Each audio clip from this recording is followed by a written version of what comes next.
again, and thank you for joining us today. We are very excited to have you as we get into the second part of our discussion today. We are talking about having positive thoughts or positive attitude in your relationship, and we've gone into various details to identify what some of the things that might be causing that. And we spoke earlier about looking into our lives to make sure that we are not tired or depressed or going through any form of mental issues that might be causing us to be negative, because a negative person brings negativity into marriage.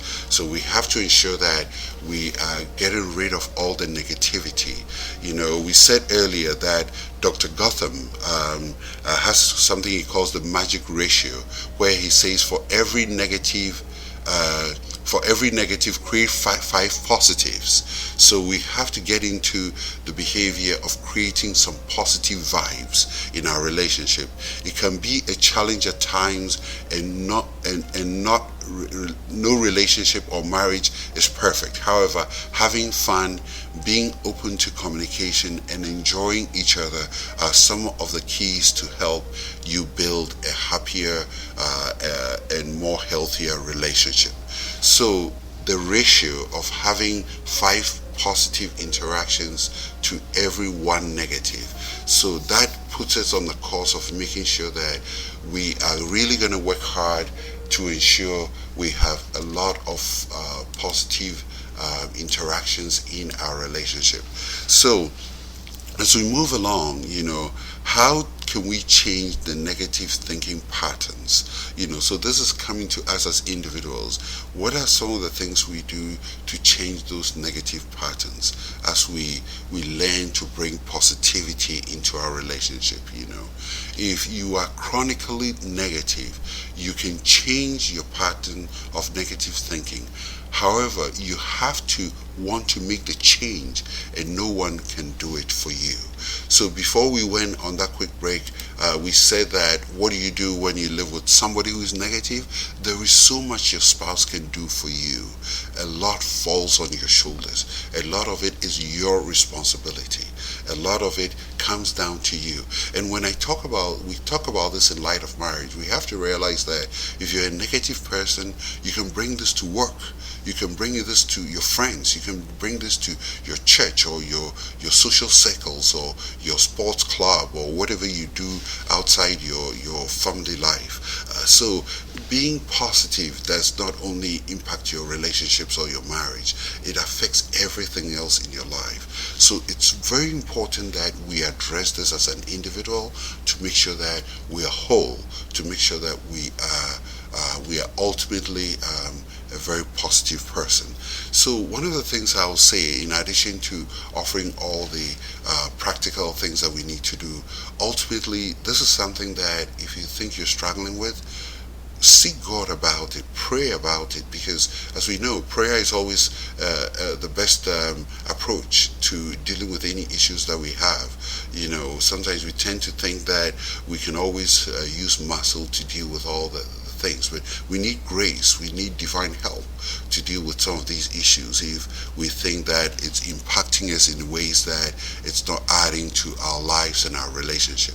So in addition to that, in addition to seeking prayer and also professional help, as we had talked about, it's that there are things that we can also do to help us. And the first thing I like to talk about is avoid negative self-talk, and stay positive. Some of the things we tell ourselves, if somebody else said it to us, we'll be up in arms attacking the person because they are so negative. We tell ourselves things that we are not good at. We look ourselves in the mirror and we see all the things that we don't like about ourselves.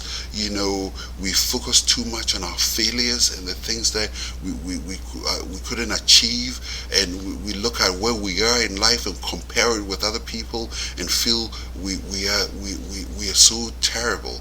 But those are things we are speaking to ourselves, and we have to avoid that. The negative self-talk is too much. Sit down and make a list of all the things that you have done. Speak to yourself. Tell yourself. If you're not able to tell yourself positive things, who can? It comes down to it. Let's avoid all the negative self-talk. The next thing we can also do is to learn to be more open-minded. Open-minded means that let's put ourselves on the path of doing things that we probably would never do. You know, um, think of it. We all have ways, set in our ways as growing up. There are certain things that you probably never did.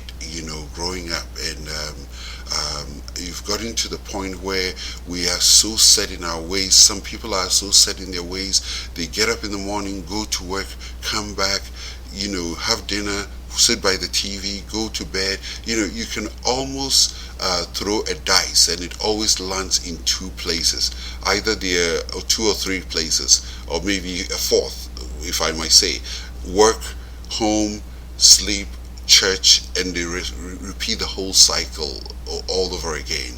We have to fall outside that by being open-minded to things that can bring up a little bit of excitement and joy and refreshing atmosphere into our lives. So open-minded means that doing something different, calling some friends and saying, let's go for a walk together, or calling your spouse and saying, let's go for a walk together, or going out to play golf, or I'm talking about miniature golf, or a driving range, or something that can put you out there outside your comfort zone.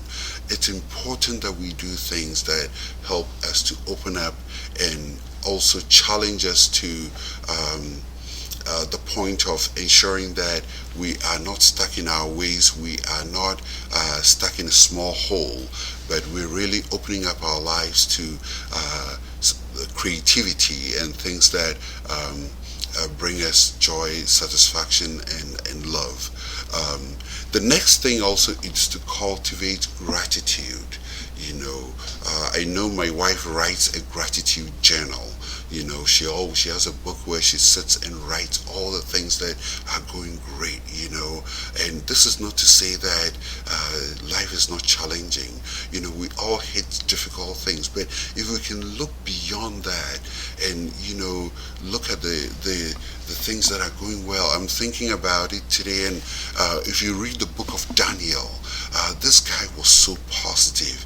Even when he was thrown in the lion's den, if you read the account, it talks about how he acknowledges the king and said, "You, O great king, of all the how great you are, I still will not bow down to the idols, because I even if my own God will not save me, I won't do this." But through it all, he kept a very positive attitude. When he was thrown into the lion's den, and when you read the account, I like at the end of it, he says that the lions that when you threw me in, my God was able to deliver me out of the lion's den. I know I'm not getting all the details right because I hadn't planned to talk about it, but it just strikes me how positive this young man Daniel was when you read the account. So let us have a positive attitude in our lives and ensure that we being great, we're showing gratitude, and we're taking into account all the things that we are grateful for. Do something that makes you smile. What makes you smile? What brings laughter to you? I said earlier that I like watching home renovation shows and home and garden TV, because it makes me smile. Something that brings me joy. I like going to places I have never been before. I like taking detours on using local routes on my navigation when I'm driving to a place, because I get to see different places, and that brings me a smile when I realize, oh, I've never been here before, and I like to see the landscape, the people, the architecture, and all those things bring me a smile to my face. As we get personal, it's important to get healthy. We have to eat well. the things we eat impact us too. I'm not a health professional, and I won't attempt to give any health advice here, but the point I'm trying to say here is that the things that we eat can impact the way we feel. That can have an impact on the how positive or negative we are. So let's make sure that we are eating very well. We have to cut out unhealthy food and make sure that we are eating healthy food. We have to exercise, move, try and move a lot. Moving, walking, exercising is very important. Keeping our heart rate up really, really help. So these are steps that we take. Even though it's not directly related to being positive, they have an impact on our overall health and our overall outlook of life. So another thing that we also have to do is to learn to forgive. Sometimes negativity in relationship comes as a result of things that have happened in the past. So let's say something happened in your past. You found out that your spouse was unfaithful by watching pornography, or you found your wife speaking to an old boyfriend that you were not happy about. Try and resolve those issues. These are difficult issues that happen in relationship. Make sure you resolve it. Make sure you talk about it. And these are issues that will probably resolve you getting a professional to help. It's not an issue that you might be able to sort through yourself, but have a goal that I'm going to resolve this issue because I do not want this issue to destroy my relationship. So once you have that goal, that my objective is to resolve it, you don't know how you're going to get there, but you want to resolve it. Having that goal will help you get all the resources and help you need to make sure that you have resolved it, and that will put you on the path to forgiving your spouse so that you are not always negative, because unforgiveness will bring bitterness, it will bring negativity. You're always thinking about, I can't believe she did that, or I can't believe my husband did this to hurt me.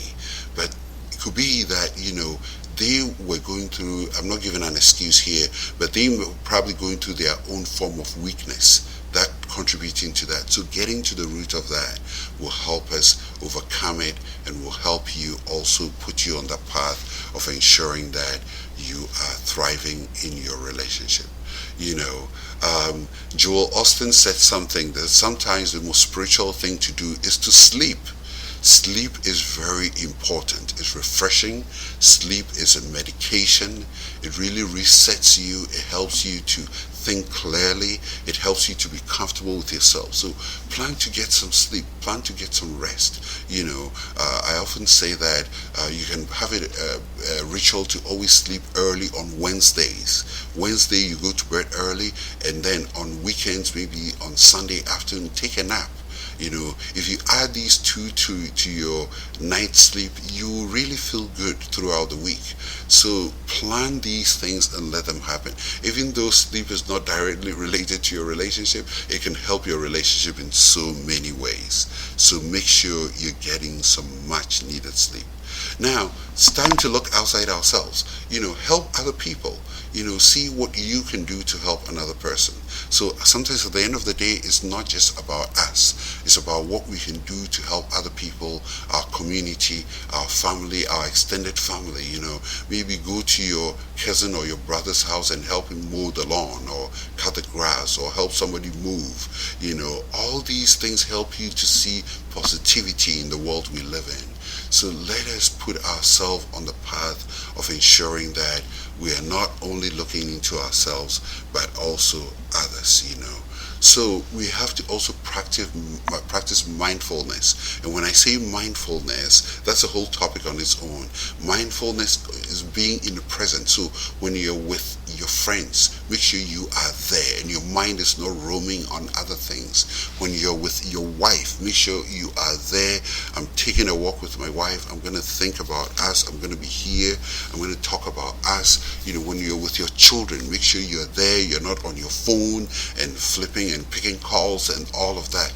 Being mindful is your mind being on one thing you're doing at a time, and not making sure that we are not all over the place with our thoughts and our actions and all of that.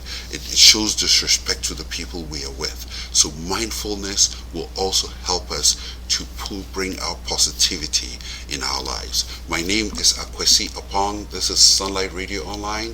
Today we've been talking about having a positive attitude in our relationship, and we'll be right back.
Hello, and thanks again for joining us. This is Sunlight Radio Online, and we are coming to you another show today, Couples Date Night, talking about having a positive attitude in your relationship. And we have gone into great details. And the last thing we talked about was being mindful about the things we do and how we do it. And the next thing we want to talk about is using positive words. I cannot say that enough. Using positive words. You know, part of this means that we might have to change our vocabulary. We have to learn how to use new words. You know, we have to make sure that we are using words that help us to achieve our goal. You know, we are affirming in our words. We are using words that, you know, help us to be positive. You know, if there's something that you know, your spouse asks you to do and you don't like it, say, you know, honey, that sounds like a great idea, but can we try that another time, instead of saying, no, I don't want to do it. You know, that really doesn't cut it. It's the same thing said, but it's said differently. You know, having different vocabulary means that instead of saying, and I think alluded to that earlier, instead of saying you always leave the door open, you say, honey, I know if you leave that door open, a lot of cold air comes in and it makes me uncomfortable. Please, can you close that door every time you come in? One of my classic approaches say that I'll be really happy if you know, that's one that I really like. So you can say something like, honey, I'll be really happy if you always put the dishes in the sink instead of on the counter. You know, you're giving power, you're throwing power back to them to do something that will make you happy. And we all want to make our spouses happy. I believe we do. So in a nutshell, let us make sure that we are changing our vocabulary. The way we say things is very important. Let's make sure it's wrapped in affirmative words. It's wrapped in love. It's wrapped in a way that preserves our relationships, and we're not just saying things anyhow, because it's not going to get us the results we want. So be aware of this, that as we go through, let us make sure our words matches our action, and that will help us to turn up the positivity and reduce negative things in our lives. So starting today, what can we do to really turn up the volume of positivity in our relationship? One of the things that we can do is to stop complaining You know, if we look carefully, we don't even have to look carefully. There's so much going on out there for us to be negative. But let us just decide, I'm just going to stop complaining. I'm not, about my husband, or, I'm going to stop, looking at the world as a negative place. I'm going to see the good things that are happening, this is the first step in changing our thinking. Every time you have to bite your tongue, not saying something, counter the urge by thinking of one positive thing about your spouse. If there are safety issues involved, please do talk to your spouse about it. You need some help doing that. That's why we said you have to get professional help. So let us put ourselves in the point of saying that, from today, I'm going to change my attitude. I'm going to start seeing the positive in the world. If you look closely, you will find it. It's there. There are certain great things going on in your relationship, in your spouse. We've talked at length about forgiveness. I can't say this enough. It's again on my nose here. Not only forgiving your spouse, but thinking about it. We all make mistakes, and the best wives make them. The best wives make the best husbands think well about themselves, and it happens through how we forgive others. So let's not forget this. If we've built a bitter relationship against our spouses, let's make sure that we begin the process of getting out of this by being by forgiving. This will clear the way for positive thoughts to take root. If the bitterness is about something he's still doing, talk to him about it in a loving and non-accusing way. And I think we've addressed that at length, that it's not what is being done, but it's the way we address it. It's how we talk about it.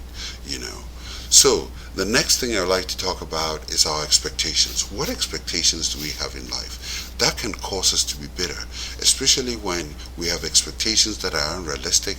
If we have expectations that we realize our neighbors or our friends are doing well in whatever expectations or whatever achievements we have in life, they are achieving more and we are not. It puts us on the path of becoming bitter.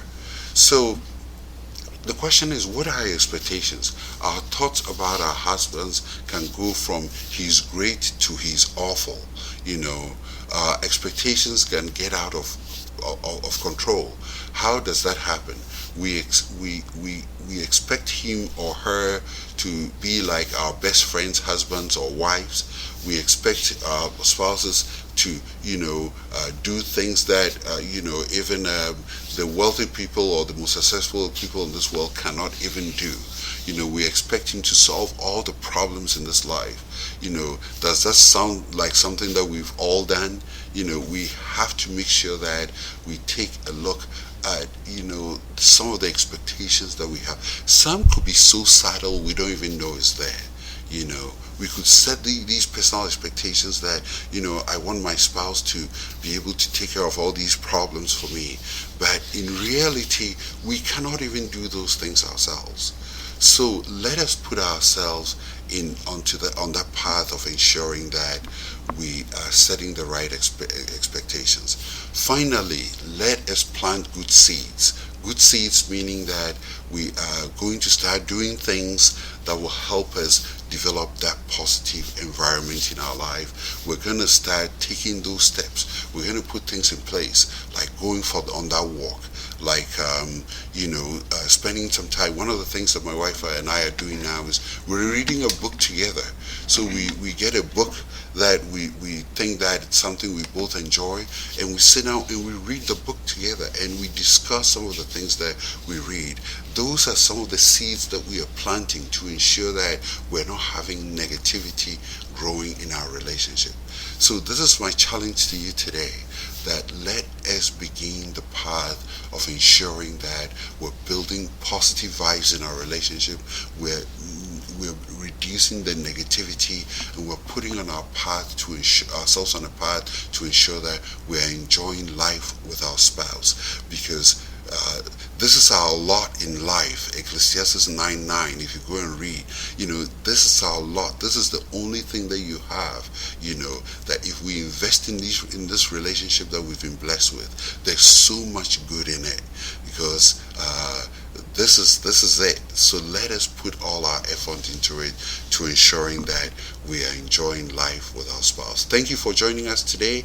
And again, you can visit our website, www.enjoylifewithyourSpouse.org, and you can ask questions. You can interact with us, and also our Facebook and our YouTube channel as well. And we invite you to join us again here on Thursday evening at 8 p.m. and we look forward to seeing you again, or being with you again soon. God bless you and have a wonderful week.